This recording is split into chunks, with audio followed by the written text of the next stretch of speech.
Hi guys, लो मैं फिर आ गई आप लोगों के पास एक नई कहानी के साथ। आप लोग मेरी कहानियाँ देखते तो हैं बट लाइक और सब्सक्राइब नहीं करते। गाइस, लाइक और सब्सक्राइब करने का कोई पैसा नहीं लगता, तो प्लीज़ मेरे कहानियों को लाइक और सब्सक्राइब ज़रूर करें। एक गांव में एक छोटा सा किसान परिवार रहता था और वह दूध भी बेचा करता था। उसके 4 बेटे थे। किसान के 3 बेटे कुछ न कुछ काम किया करते थे और उसका छोटा बेटा भोला बहुत ही भोला भाला था। वह कोई काम नहीं करता था। एक दिन किसान सोहन की पत्नी सविता सोहन से कहती है कि आप भोला के बारे में सोचते क्यों नहीं। तभी उसका पति सोहन कहता है, मैं उसी के बारे में सोच रहा हूँ सविता, भोला के ही बारे में। पता नहीं उसका क्या होगा। तीनों भाइयाँ तो कुछ न कुछ काम कर ही लेते हैं, मगर भोला तो कुछ नहीं करता। तब सविता कहती है, क्यों ना हम भोला की शादी करा दें। हो सकता है वो कुछ कमाने धमाने लग जाए। एक दिन भोला का बड़ा भाई उसे खेतों में काम कराने ले जाता है और खूब मजदूरी कराता है। तो वह शाम में घर आता है तो रात को उसकी तबीयत खराब हो जाती है। तभी सोहन की सारी बहुएं कहती हैं, पिताजी हम इसकी सेवा नहीं कर सकते।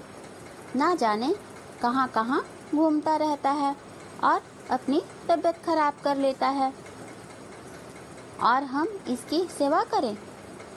माँ जी, आप जानो क्या करोगी। तभी सविता कहती है, बहू ये तुम क्या कह रही हो। तुम्हें तो पता है भोला तो कहीं घूमने नहीं गया था, अपने भाइयों के साथ खेत में काम करने गया था। तो तुम लोग ऐसा क्यों कह रहे हो कि उसकी सेवा नहीं करोगे। तुम लोग नहीं करोगे तो कौन करेगा। बहुओं में से एक बहू कहती है, माँ जी हम लोग भी जानते हैं कि ये क्या काम कर रहा था। ऐसा है कि हम नहीं करेंगे, आप ही करो। हम लोग तय कर चुके हैं। घर के ऐसे माहौल से सोहन परेशान हो जाता है और भोला के लिए लड़की खोजने चला जाता है। तो एक दूर के गांव में एक लड़की देखता है जिसका नाम सुनीता था। उसके पिताजी से मिलकर सुनीता का और भोला का विवाह तय कर देते हैं। तभी सुनीता अपने पिताजी से बात करती है, कहती है, पिताजी आपने मुझे पूछे बिना ही इतनी दूर मेरा विवाह तय कर दिया। इतनी दूर चली जाऊंगी तो आप लोग का क्या होगा। माँ का भी तबीयत खराब रहता है।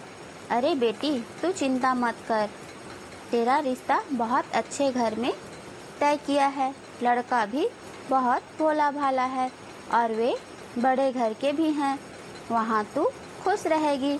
तब सुनीता कहती है, ठीक है पिताजी, जैसे आपकी इच्छा। फिर कुछ दिन यूं ही बीत गए। फिर सुनीता और भोला की शादी करा देते हैं। सुनीता अच्छे से ससुराल को संभाल लेती है और साथ में अपने ससुराल वालों को भी इसी प्रकार समय बीतता रहा। फिर एक दिन सुनीता कहती है भोला से, सुनते हो जी, आप कोई दूसरा काम क्यों नहीं शुरू करते। आपके भाई आपके साथ दुर्व्यवहार करते हैं तो मुझे अच्छा नहीं लगता। तब भोला कहता है, नहीं सुनीता, मेरे भाइयों का प्यार है, भला मैं इनसे दूर रहकर कैसे काम कर सकता हूँ। फिर सुनीता चुप हो जाती है और कुछ नहीं कहती, वहाँ से चली जाती है। फिर यूं ही कुछ दिन और बीत जाते हैं। तभी वहाँ बहुत बारिश होती है। गांव में बाढ़ आ जाता है। बाढ़ के कारण बहुत सारे अनाज बह जाते हैं, जिस कारण से खेती भी नहीं कर पाते। तभी तीनों भाई दूसरे काम की तलाश में निकल जाते हैं। इधर उसकी बहू लोग सोहन से कहते हैं, पिताजी भोला से कहिए कुछ ना कुछ काम करे, हम लोग उसे बैठाकर नहीं खिला सकते। तब सोहन कहता है, बहू तुम चिंता मत करो, मैं उसके लिए हूँ।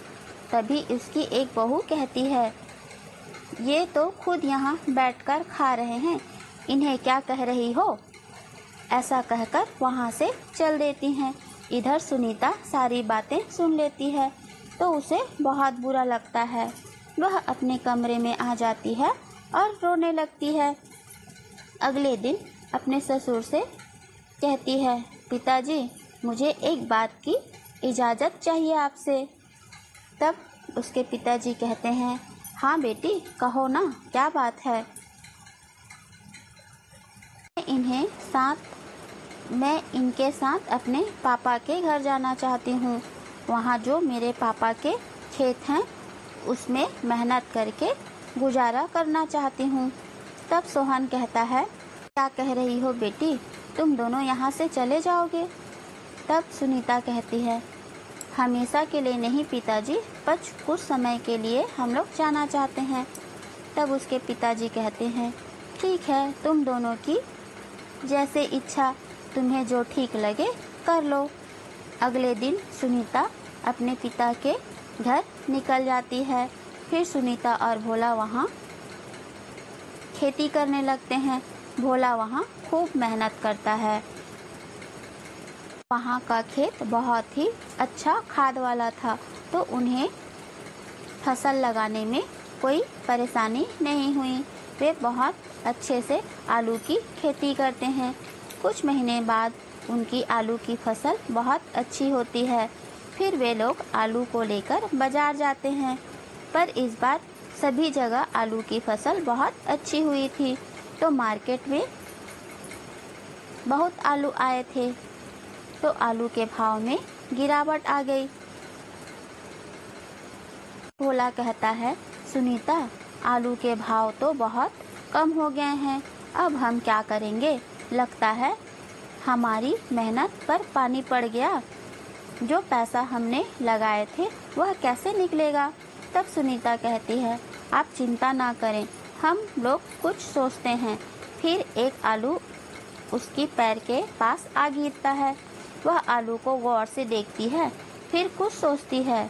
फिर घर आकर बहुत सारे आलू को साफ करके उसे फ्राई कर के चिप्स बनाती है और अपने पिताजी और भोला को खाने को देती है, तो वे बड़े चाव से खाते हैं। फिर सुनीता कुछ सब्जियां लेने मार्केट जाती है, तो देखती है कि आलू की कुछ चीज़ें बिक रही है और कुछ लोग वहां जा नहीं पा रहे हैं और कुछ लोग वहां जाकर खड़े हैं। यह सब देखकर सुनीता के दिमाग में कुछ ख्याल आता है।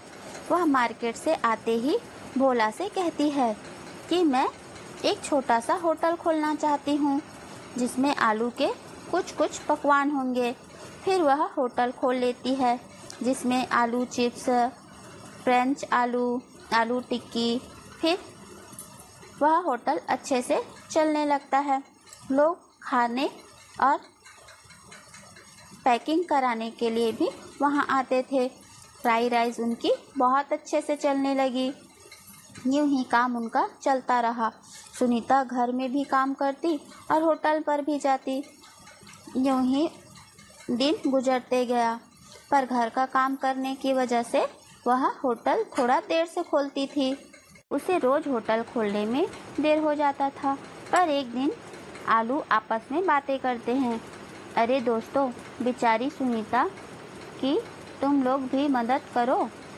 फिर सुनीता के होटल आते तक खुद ब खुद बहुत सारे आलू कट के रखे होते हैं। उसे देखकर सुनीता हैरान हो जाती है, अरे इतने सारे आलू कट के रखे हुए हैं, लगता है इन्होंने ही किया होगा। लेकिन वो तो जादुई फ्राइज होते हैं, इसीलिए खुद ब खुद कट जाते, जल्दी जल्दी बनकर तैयार हो जाते।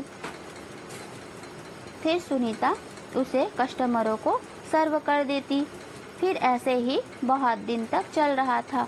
फिर सुनीता के फ्राइज़ आलू शहर में मशहूर हो गए और दूर दूर से लोग उसके होटल में आलू फ्राइज़ खाने आते।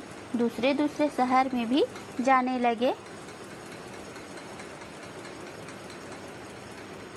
और शहर में बहुत जगह उनके ब्रांचेस खुल गए और उनका बिजनेस बढ़ने लगा और वे बहुत अच्छे से चल रहा था। फिर एक दिन भोला के भाई भी अपनी गलती का पछतावा करते हैं और भोला से माफ़ी मांगते हैं और उन्हें भी काम पर रख लेता है भोला। तभी भोला सुनीता से कहता है, सुनीता, ये सब तुम्हारे कारण ही हो पाया है, नहीं तो मैं तो खेती करने के अलावा और कुछ भी नहीं जानता था। तुम्हारे कारण हमारी ज़िंदगी पूरी तरह बदल गई। अब हम दूसरों को भी काम दे सकते हैं। तब सुनीता उसके लिए तुम्हारा बहुत बहुत धन्यवाद कहकर भोला उसे संबोधित करता है। भोला के भाभियाँ भी वहाँ आ जाती हैं और फिर सारे मिलकर खुशी खुशी रहने लगते हैं।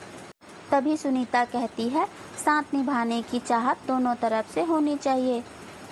फिर कितना भी जीवन में मुश्किलें आए वो ख़त्म हो जाती है।